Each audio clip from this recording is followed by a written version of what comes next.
क्या लगता है कि एक बिजनेस स्टार्ट करने के लिए क्या क्या चाहिए होता है? हौसला, एक अच्छा प्रोडक्ट, समझ, और उसके बाद प्रोडक्ट बिकने लगे और आप अमीर हो जाओगे। बट ये सब ना झूठ है। एक और गलत फहमी लोगों में रहती है कि मैं आइडिया किसी को नहीं बताऊंगा, अपना आइडिया बताऊंगा तो चोरी हो जाएगा। बट ये भी गलत है।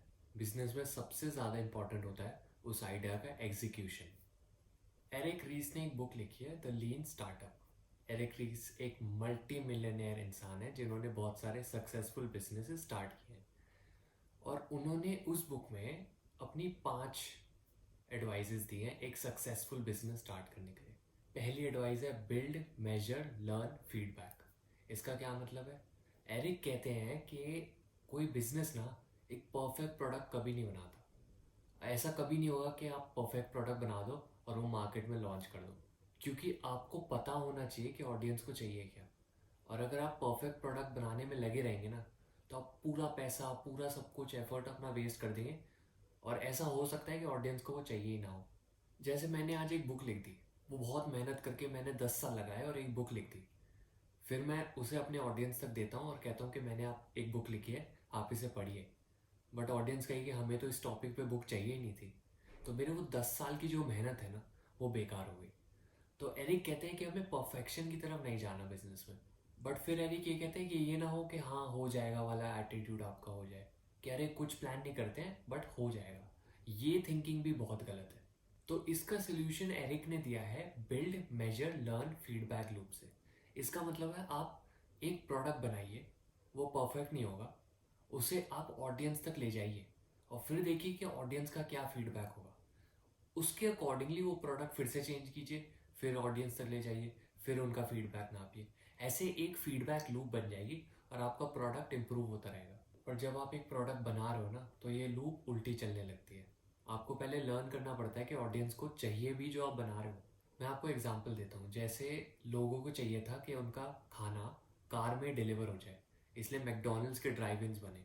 लोगों को चाहिए था कि वो अनलिमिटेड गाने सुने पूरे मंथ और लास्ट में एक छोटी सी फी दे, तो स्पॉटिफाई बन गया। लोगों को चाहिए था कि वो फर्नीचर खरीदें और खुद उसे असेंबल करें, तो आइकिया बन गया। ऐसे आपको पहले लर्न करना पड़ता है कि लोगों को चाहिए क्या। एरिक की दूसरी एडवाइस है कि सब दुनिया में हर चीज़ ना एक एक्सपेरिमेंट है। Everything is a grand experiment. तो लोगों से पूछो मत कि उन्हें क्या चाहिए, ऑब्जर्व करो।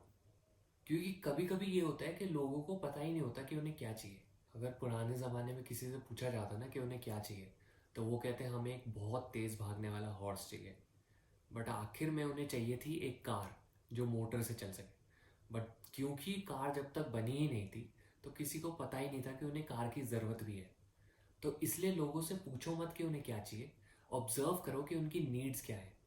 जैसे कि मैंने एक एडवर्टाइजिंग चलाई कि मैं आपकी नौकरी लगवाने वाला हूँ और मैं उसके लिए छोटी सी फीस लूँगा। तो पहले मैं हर जगह एडवर्टाइज कर दूंगा कि आपको अगर नौकरी चाहिए तो मेरे यहाँ साइन अप कर लीजिए। और जितने साइन अप आए उसके बेसिस पे मैं डिसाइड करूँगा कि ये बिजनेस मुझे स्टार्ट करना चाहिए या नहीं।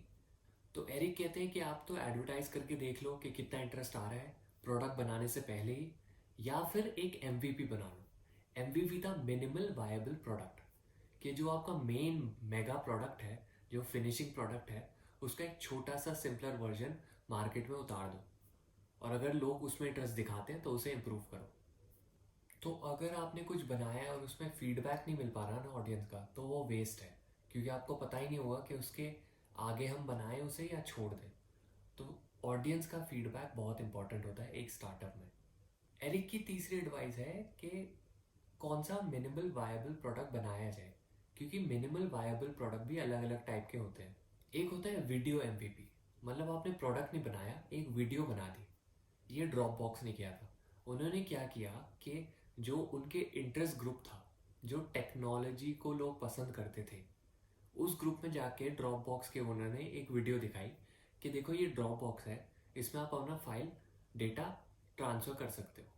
तो जो वहाँ ग्रुप था, उन्हें टेक्नोलॉजी बहुत पसंद थी और उन्होंने ड्रॉप बॉक्स के ओनर का ये आइडिया बहुत पसंद आया। अब खास बात पता है क्या थी?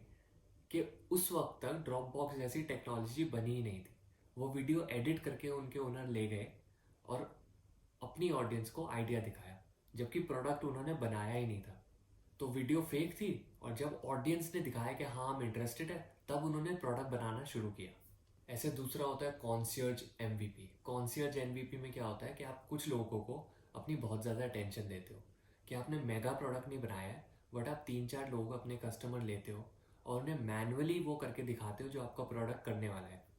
तो जैसे मैं एक कोर्स बनाऊं कि नौकरी कैसे लेनी है, तो नौकरी कैसे लेनी है कोर्स बनाने से पहले मैं 4-5 लोगों को लाऊंगा अपने कस्टमर्स को, और उनकी मैनुअली हेल्प करूंगा, उनके साथ बैठूंगा और उन्हें जॉब दिलवाने की कोशिश करूंगा। और जो भी लर्निंग मेरी होगी या उनकी जो भी प्रॉब्लम्स होंगी वो मैं लिख लूंगा और फिर अपना एक प्रोडक्ट बनाऊंगा। और तीसरा एमवीपी होता है द विजर्ड ऑफ ओज एमवीपी। ये कुछ जादुई एमवीपी होता है। इसमें क्या होता है कि लोगों को ऐसा लगता है कि प्रोडक्ट बन गया है, बट उसके पीछे कुछ और ही हो रहा होता है। अब इसका एग्जांपल मैं देता हूँ। जैसे आप एक गांव में गए, एक शू की दुकान थी, जूते की दुकान थी, उसके अंदर आप गए और आपने फोटो खींच ली, ठीक है, जूतों की। वो जूते की फोटो आपने अपनी वेबसाइट पे डाल दी। और ये मैं बात कर रहा हूँ पुराने ज़माने की, जब वो अमेज़ॉन और ये सारी साइट्स नहीं होती थी। तो आपने साइट पे डाल दी। अब लोग आए उस वेबसाइट पे और उन्हें जैसे जूते पसंद आए, उन्होंने क्लिक किया और बाय का बटन दबा दिया। अब लोगों को लग रहा है कि ये सब ऑटोमेटिकली हो रहा है, बट बैकग्राउंड में क्या हुआ कि आपने ऑर्डर्स देखे, फिर आप फिर से उस गांव में गए, वहां से जूते खरीदे, फिर पोस्ट ऑफिस गए, पोस्ट ऑफिस में वो जूते ट्रांसफर करके लोगों को भेज दिए। तो लोगों को लग रहा है ये सब ऑटोमेटिक हो गया, बट आपने मैनुअली जाके ये सब किया है। तो विजर्ड ऑफ ओज एमवीपी में लोग सोचते हैं कि ऐसी एक टेक्नोलॉजी बन गई है जो बनी नहीं है, पीछे लोग उसके लग के मैनुअली वो करते हैं। फिर लोगों को इंटरेस्ट आता है उस टेक्नोलॉजी में, तो उस टेक्नोलॉजी को डेवलप किया जाता है। एरिक की चौथी एडवाइस है इंजन्स पे, ग्रोथ इंजन्स पे। तो एरिक कहते हैं कि 3 ग्रोथ इंजन्स होते हैं एक स्टार्टअप में, और एक स्टार्टअप को पहले एक ग्रोथ इंजन पे फोकस करना चाहिए। तो पहला होता है स्टिकी इंजन। स्टिकी इंजन में क्या होता है कि जब एक कस्टमर आता है तो एक लंबे टाइम तक रहता है। तो ऐसे इंजन में आपको 2 चीज़ों पे बहुत ध्यान देना है कि किस रेट पे कस्टमर आ रहे हैं, मतलब कितने कस्टमर आपके आ रहे हैं और वो कितनी जल्दी छोड़ के जा रहे हैं। और ये वाला जो इंजन है ना, वो ऐसी कंपनीज अपनाती हैं जो अपना प्रोडक्ट बार बार बेचना चाहती है। जैसे जिलेट है, वो एक कस्टमर लाए, जो कस्टमर वो लाए, अगर जिलेट का प्रोडक्ट अच्छा है तो वो जिलेट के साथ बहुत टाइम तक टिका रहेगा, वो बार बार जिलेट के प्रोडक्ट्स खरीदेगा। अब जिलेट को इसमें बस 2 चीज़ें देखनी है, कैसे वो कस्टमर को लाए और कैसे कस्टमर को लंबे समय तक रोके रखे। अब दूसरा है वायरल इंजन मॉडल। अब वायरल इंजन मॉडल में क्या होता है कि एक कस्टमर आया, एक कस्टमर अपने बहन भाई अपने फैमिली को भी लाएगा। ऐसा प्रोडक्ट बनाना है कि एक कस्टमर जो आए वो अपने फैमिली को भी लाए, फ्रेंड्स को भी लाए। ये मॉडल अपनाते हैं सोशल मीडिया साइट्स। जैसे आप इंस्टाग्राम पे आए तो आप अपने दोस्तों को भी बताएंगे कि अरे यार इंस्टाग्राम पे आ जा। फेसबुक पे आप गए तो अपने फैमिली को भी इनवाइट करेंगे। ऐसे ही एमएलएम में देखिए, एमएलएम में क्या होता है कि एक बंदे को प्रोडक्ट दिया जाता है और उससे बोला जाता है कि आप अपने फैमिलीज को भी अटैच कीजिए या अपने दोस्तों को भी प्रोडक्ट भेजिए।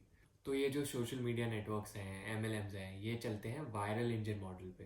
अब तीसरा है पेड इंजन मॉडल। इसमें 2 चीज़ों पे आपको ध्यान रखना है। एक, कि कितना कॉस्ट लग रहा है एक बंदे को आने में, तो आपने कितने पैसे लगाए एडवर्टीजमेंट में कि एक इंसान आपका प्रोडक्ट खरीदे। और दूसरा है लाइफ टाइम वैल्यू, कि वो कितना खर्चा करके जाता है जाने से पहले। तो ऐसा मान लो कि आपका एक प्रोडक्ट है या मेरा एक कोर्स है या कुछ है जो मैंने एडवर्टाइजमेंट की और उसमें स्टूडेंट्स एनरोल हो गए। अब जो स्टूडेंट्स एनरोल हुए हैं वो 6 महीने तक ट्रेनिंग लेके चले जाएंगे, और अगर हर महीने वो 100 रुपये मुझे दे रहे थे, तो एक स्टूडेंट की लॉन्ग टर्म वैल्यू क्या हो गई, लाइफ टर्म वैल्यू एक स्टूडेंट की हो गई 600 रुपये। और जैसे मुझे ऐड में लग रहे हैं 400 रुपये और लाइफ टाइम वैल्यू है 600 रुपये, तो मुझे प्रॉफिट कितना हो रहा है, 200 रुपये का हर स्टूडेंट पे। तो पेड इंजन मॉडल में यही होता है, एडवर्टीजमेंट से लोगों को बुलाया जाता है और उनका जो लाइफ टाइम वैल्यू है वो मेजर किया जाता है। तो जो सारे ई कॉमर्स बिजनेस होते हैं जैसे अमेजोन या जो भी ई कॉमर्स बिजनेस होते हैं, ये इस मॉडल पे चलते हैं कि एडवर्टाइजमेंट करो, लोगों को लाओ और उनसे ज़्यादा से ज़्यादा लाइफ टाइम वैल्यू निकाल के फिर वो चले जाएंगे। इमेजिन कीजिए कि आपने एक प्रोडक्ट बनाया स्टूडेंट्स के लिए, या मैंने एक बिजनेस स्टार्ट किया स्टूडेंट्स के लिए।